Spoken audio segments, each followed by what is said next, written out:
మానకొండూరు నియోజకవర్గంలో టీఆర్ఎస్ ప్రచారం ఊపందుకుంది.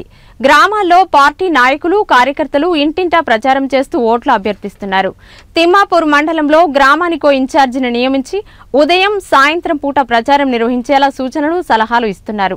మొగిలిపాలెం గ్రామంలో KDCCB director Kethireddy Devender Reddy TRS నాయకులు ఉల్లెంగల ఏకానందం ప్రచారంలో పాల్గొన్నారు. నమూనా ఈవీఎం చూపిస్తూ కారు గుర్తుకు ఓటేయాలని విజ్ఞప్తి చేశారు. మానకొండూరు నియోజకవర్గం నుంచి 1,00,000 ఓట్ల మెజారిటీని తీసుకొస్తామని ధీమా వ్యక్తం చేశారు.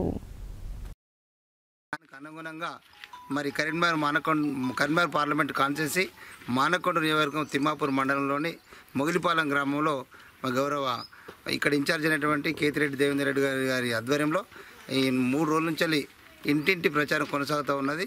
మరి ఏ ఇంటికి పోయినా కానీ బిడ్డ గిన్ని కార్యక్రమాలు తీసుకున్న గిన్ని సంక్షేమ పథకాలు ఇస్తున్న కేసీఆర్ దానికి అనుగుణంగా మరి మానకొండూరు కాన్స్టిట్యున్సీలో 1,00,000 మెజార్టీ ఇవ్వాలని చెప్పి మా రస్మే బాలకృష్ణ గారి నినాదం.